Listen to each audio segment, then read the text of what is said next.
a quick disclaimer. So I just want to say that I had a goal this year, well, the start of the year, that I was going to read 25 pages of a book, depending on like how the length of the book is. But 25 pages of a book per day. And that was pretty much my entire goal. Since the beginning of the year, I've not fulfilled that just yet, but I will be starting it, starting this weekend. I will be trying my best to read 25 chapters of a book every single day. And you might ask yourself, why did he find that important to tell us? Well, if you're reading the header of this video, then of course you come to the conclusion that yes, I'm converting to Islam. Now, there's a long story about that, but before we begin, I just want to say hello. My name is Ant West, or AK on this page, Ant West Fitness BB, where we focus on a lot of different things regarding not just fitness, bodybuilding, but as well as finances, mental health, and as well as just my personal life. And the thing is, when it comes to this whole segment of why I'm doing this video, is because this ties into my personal life. This ties into my personal beliefs. And I feel like when it comes to you as a person, people are always going to find a way to place what you believe in on you as if that is the end all be all.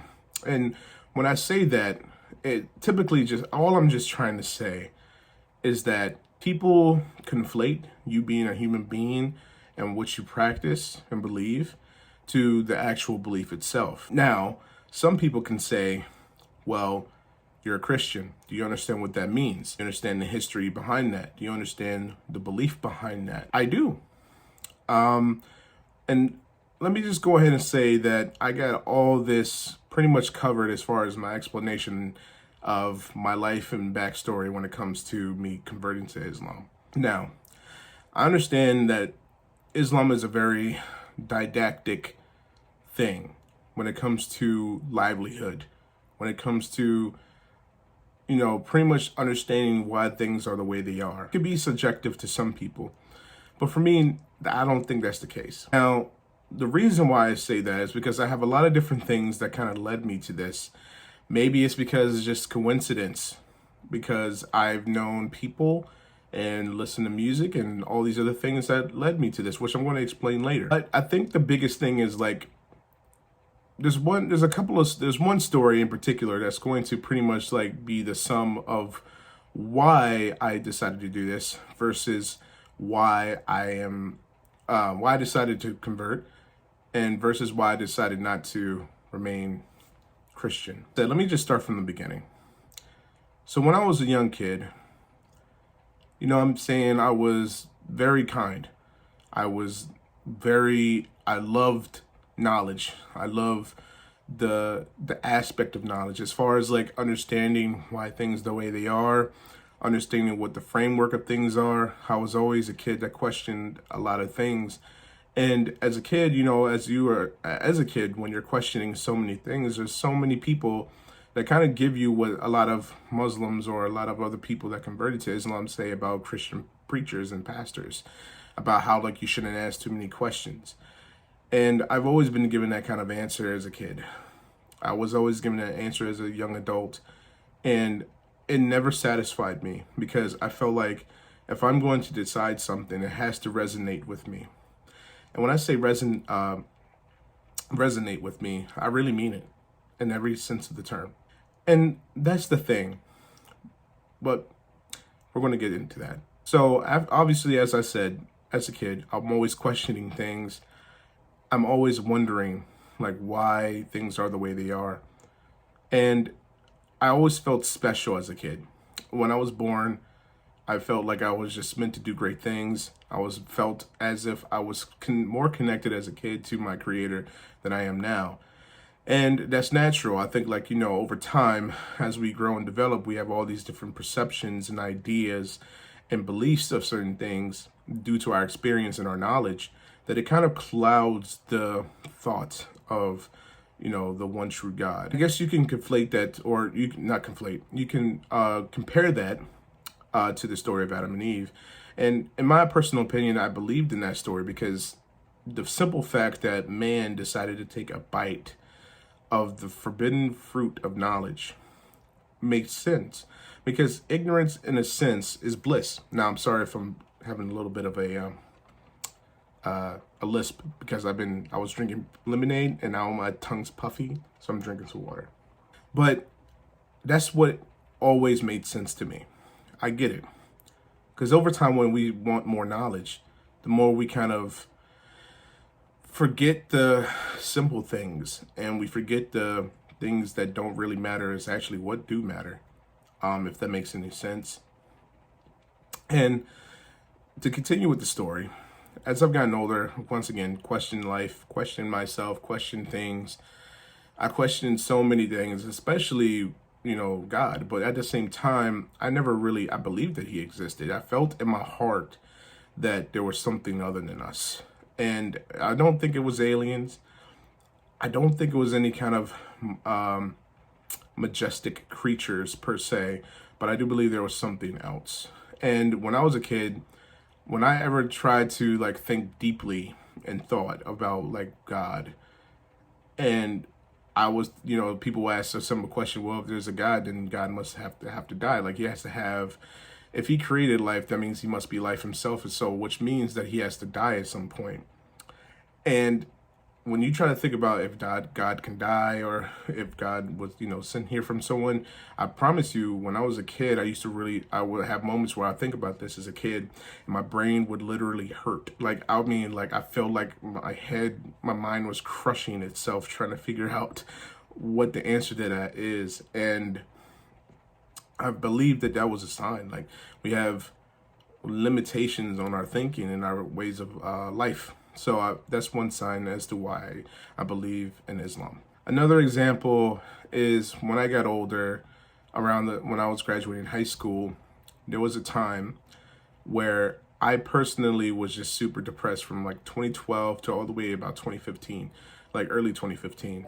And the reason why I was depressed is because, well, not so much in 2014, but I'll explain that in a bit. But the reason why I was depressed is because when I got to the end of high school, came to the conclusion that the fun part of life is kind of over. As far as me not having to be serious, me not having to take things seriously. And granted, some people might look at that and be like, are you kidding me? We grow up, man, it's life. And you're right. But I don't know, something inside me just didn't like that feeling of thinking that this is the end of the kiddish games. So as time progressed, I went through a period in my life where I personally was just trying to seek knowledge as far as understanding, a lot of things. I was looking into music more. I used to be a big lover in R&B and listen to nothing else. But I started exploring rap. I started exploring rock and roll. I explored a lot of different things as far as lifestyle.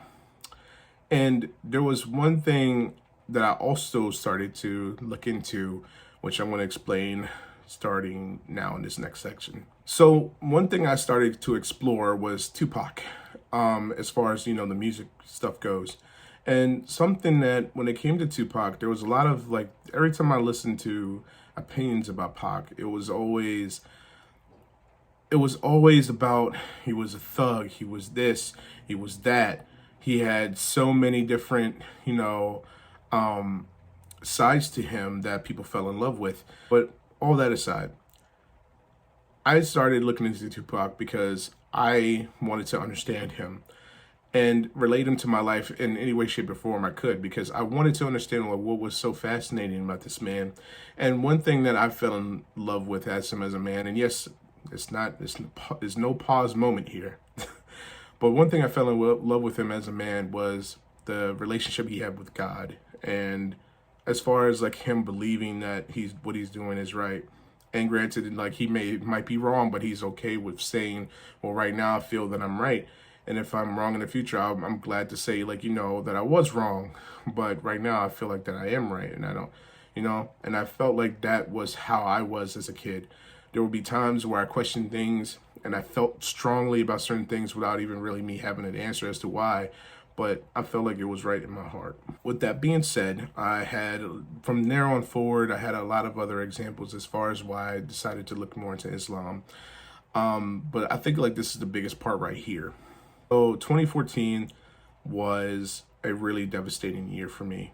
For one, in late 2013, my great grandma passed, and it was funny because around that time I wanted to gain more knowledge as far as like the afterlife, God, and things like that. Because once again, I was just looking at the Tupac at around the same time, and she passed away right before I can start asking questions and try to get close to her. And around that same time, my mother had lost her home because we had gotten kicked out as far as like where we were living and things of that nature. It's a long story. Maybe I can explain it in another video, but we got kicked out and I had nowhere to go. One thing I decided to do, because she recommended it, was that I would go to trade school and decide to pursue that career, or not career, but pursue that path. And I chose to go. Now, the thing was, I can't really disclose too many things about it because I was told I shouldn't. But the thing was, you couldn't go anywhere. You were pretty much stuck on this campus the entire time, and only time you could leave is if you went on trips. And the entire time I was there, I felt isolated. I felt isolated from family, friends. I felt like I had no life. I felt like my life was in the gutter. Everybody else is in college, living their best life, even though they're getting drunk and not really doing too much and missing exams. At least they're having fun. Meanwhile, I'm sitting here inside a place where people didn't even know didn't even know the basic alphabet, didn't know how to count, how to multiply properly. Just things that I personally thought was just like, man, come on, But there was something inside of me that made me say like everything's gonna get better, and I didn't know what it was, but it just did. And the thing was, I'm a big fan, a big fan of J. Cole, and when around that time, that was when 2014 Forest Hills dropped, and it felt like with that feeling, and then this album dropping. If you know anything about the album, it was like a sign. It was like, and then especially in January 28th when that hook came on.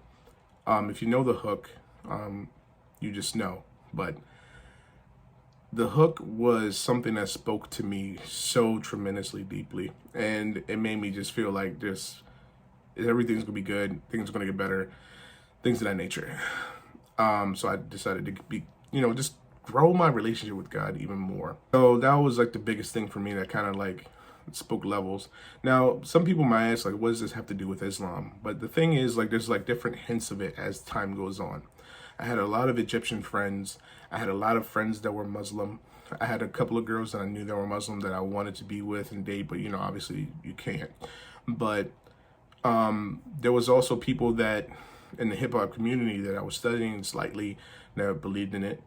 There was also people that were, if they weren't that, then they were friends with people that were successful that were Muslim, or they were in the realm of that, of what I learned. I was like trying to build my craft in, whether it be art, music, or anything. It was always somebody that was like a good professional in that, and being a Muslim. So from that point forward, there was just a lot of signs pointing to that, pointing to God, pointing to Allah, whatever you want to say. But as time progressed, I just had a lot of instances where I ran across people that were just in the faith, and they were just really genuine, nice people, cool, all that stuff. And I don't know, it was just something that it was just like, bro, like, why does this always happen? Like, why am I always friends with another Muslim person? But, I guess you could say like a more logical person, or that has an argument, can say, well, to an extent, there's a lot of different studies saying that Islam is one of the it's starting to grow more rapid than Christianity is around the world, and maybe that's why. But I mean, it just felt like, I don't know, to me that didn't feel like that's what it was. It felt like there was something else to it. Maybe I was being more exposed. I'm open to the idea, but I feel like that's even more of a reason to say that there's truth behind this religion. One of the things that kind of was the end all be all for me was I was going through this problem. There's a lot of different things. I could talk more about it in different videos. We'll see how this goes. But we'll speak about this in the next section. So I was going through a little phase where I was noticing in the dating realm that it's really hard to find somebody. And it's not like I don't want to find somebody. I know for example, I'm just going to be open and honest, right? So for a long time, I've always struggled with finances. I've never been the best. I never had someone around to really teach me about finances. I had to like learn things and learn tips and tricks on how to handle things. I currently live with my parents. But don't get it twisted. I pay for a lot of the things of my own. I understood that my mother wanted kids, stepdad wants kids, grandma is getting older, brothers are looking to me like, you know, because I'm the eldest, they're looking to me like, yo, it's about time for you to start settling down. You don't have to settle down and have kids, but you can at least settle down and off the grip, but you could at least settle down and find somebody for you and build something with them and have kids in the future. And I've been looking into that in my heart personally. And I will say strongly, before the age of 26, I didn't feel that way. I felt like it was kind of like a trap for people to have kids, and especially in this day and age, to have children and not be financially, at least financially responsible. So I decided to say, well, you know what? Let me at least go out there. Let me see what's out there. And I feel like in my heart, I'm a level-headed person. I don't feel like I mean, at times I'm human. At times I get angry, at times I beat myself up, but I feel like I'm at least level-headed to an extent where it's like I don't feel like I argue a lot. I don't feel like I'm always like, argumentative. I don't feel like I'm always lazy. I don't feel like I'm always balanced in some way. But when I was dating, man, it was hard. It's really hard to find and meet somebody.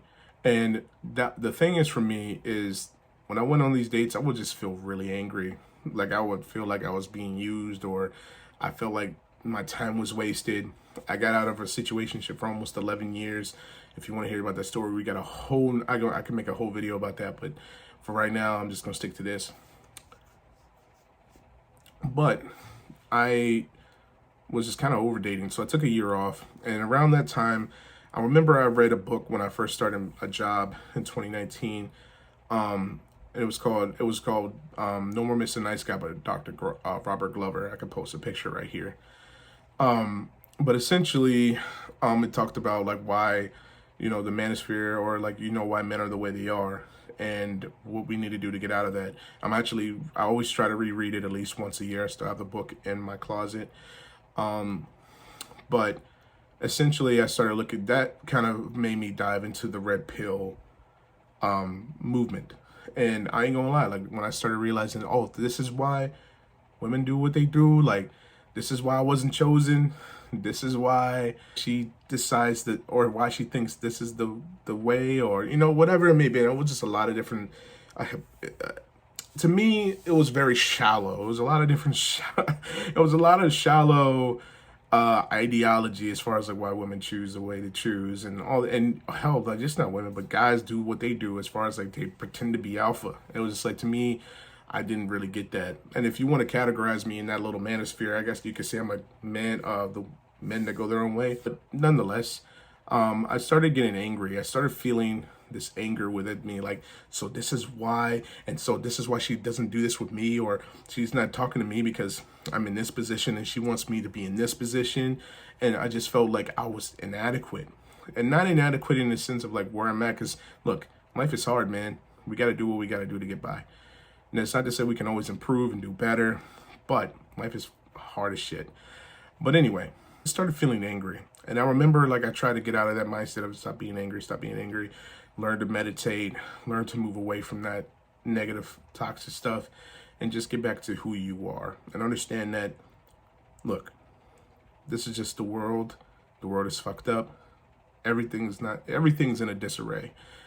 But that doesn't mean you have to be. So I remember I talked to this Muslim girl that I've been friends with pretty much my entire life. We always had like an on and off relationship, which is fine. But it was kind of like, not a relationship like dating, but like in a sense of being friends and just knowing each other.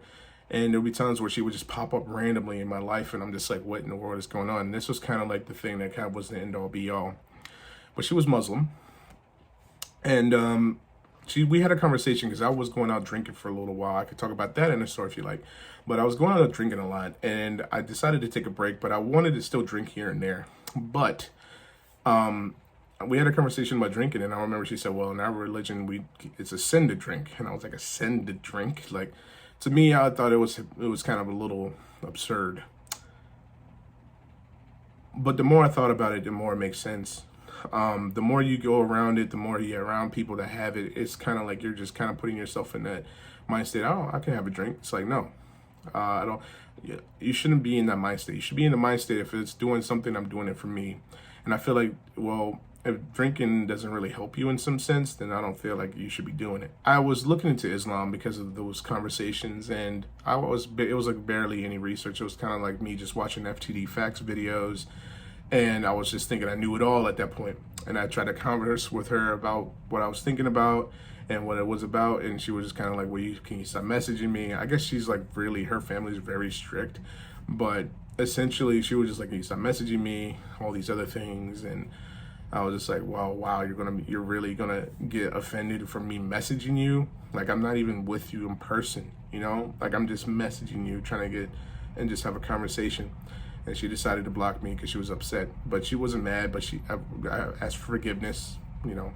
But she was just like, nah, I'm not mad. I just say, you were just making me uncomfortable. We don't really do this. So anyway, I decided to really go dive into it. But keep in mind, I was already diving in probably about months before that, but it wasn't like it was super dived in. It was kind of like just looking up facts here and there.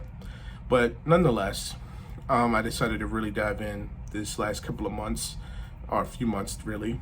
And I've been watching Sheikh Uthman Farooq. I've been watching some Mufti Mink videos. I forgot the other guy's name. He's an Indian guy, but he has his own church, I think, or his mosque, or I can't remember, I don't know per se, but like, he answers questions. And I watched that guy. I watched reaction videos, and there was a video that I watched by Uthman Farooq, and he was pretty much just saying in the video that essentially, well, we just believe in one God, and that Muhammad was just a messenger, another messenger, with the final messenger to say that we need to, you know, this is the word and this is what you need to do.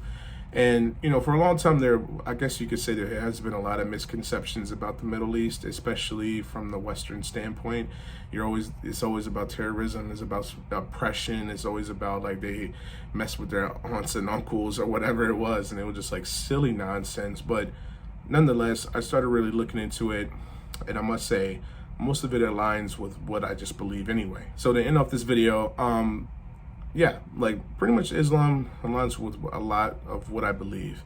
I believe that Christ was a real person. Even after as a kid into about teenage years, early adulthood, like I started realizing like, well, there's not really any clear, like there's not a lot of clear proof that he did exist. However, a lot of people, I mean, come on, let's put logic in the fact here. It's like, if this story, even if this was just a story, and they were told amongst people, you're telling me millions, about hundreds of thousands of millions of people from that time frame took this basic little story somebody in the desert said and took it to the heart like that, like to an extreme like that. I highly doubt that that was the case, you know. It's just something that's a connect here. But I believe, but with that being said, I mean, I really do believe that he was a person. I just don't believe that he was God in human form. I believe that he was connected to him in a sense because he was a prophet, or he was just, you know, one of those people that was sent down to give the word. And I believe simply that he essentially, when people always make this comparison about like, I'm God, or like he keeps making claims that I'm God, and some people say little g, big G, I don't even think about I don't even think about it in that way. What I think about is that he pretty much was just saying I am God in a sense of what he was preaching about, like as far as like love is part of God, like God loves you, he cares for you, he's merciful. And the more you love, the more you start to see why love is such a powerful thing. Now, the thing is with that is like, I believe in that message. Now, would I say I'm a follower of Christ per se? Not really. I wore, I used to wear rosaries. I'm not even Catholic, but I used to wear rosaries and necklaces, Christ, Christ symbolization on it. And the reason why I wore it was because it reminded me, just to remind me of what he taught.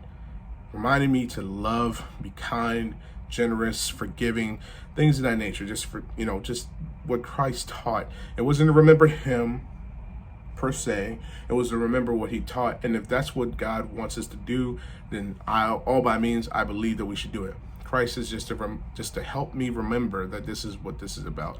And I guess you could say in that sense, I was a Christian, but more of just a follower of Christ in some way, shape, or form, but barely even a follower. Say this is like the end all be all. What is the end all be all? Well, the end all be all for me was God. It was just like, well, if he sent these words down and he wants us to follow him, then I'll try to my best of my ability as a human being to follow these things. And looking into what I looked into as far as the Quran, I looked into a little bit. I've only read a page, but I've read like certain surahs from videos and things of that nature from friends that post things. And also just in with the videos that I watch, they always quote them in Arabic, but they always go back and say them again. Just from what I hear, like not anything have I opposed to as far as like what I've heard so far. And I've watched multiple videos, multiple clips, read multiple different surahs and like little Instagram posts, videos, whatever you may think. And every single time I look at them, I don't have any objections. And I think that's very important to say, because when I don't find, like personally, I know myself. And when I personally look at something and read something and don't have like a real opinion or a real objection to something, that means to me is speaking truth. At the end of the day, I wanted to conclude by saying that I will be taking my Shahada. I don't know when or how, like, I'm always in my mind as I'm a Virgo, I'm a perfectionist. I don't take Virgo stuff seriously or horoscope seriously, but in the basic, to break it down just in basic terms, I'm a perfectionist. So sometimes I'll be thinking I gotta take a Shahada, I gotta go to a mosque and bow down and say the Shahada, but I don't think that's necessary. But I just feel like I have to feel in my heart that I'm ready to say it, but I do want to, and I want to learn. I've been trying my best to write down a plan. This weekend, I'm going to definitely write down a plan. That's part of my goal this weekend. Also to read 25 pages of the Quran and then read 25 pages of the Bible. The reason why I'm doing that is for my great grandmother passed away in 2013. She was like the last person that really was devout, and she really she studied the Bible in and out. She had like tags all over in it, and I couldn't, I want to be on that level when it comes to this now. I want to be that devoted. So yeah, if you're watching this video and you decide to say, stop and leave a comment, thank you.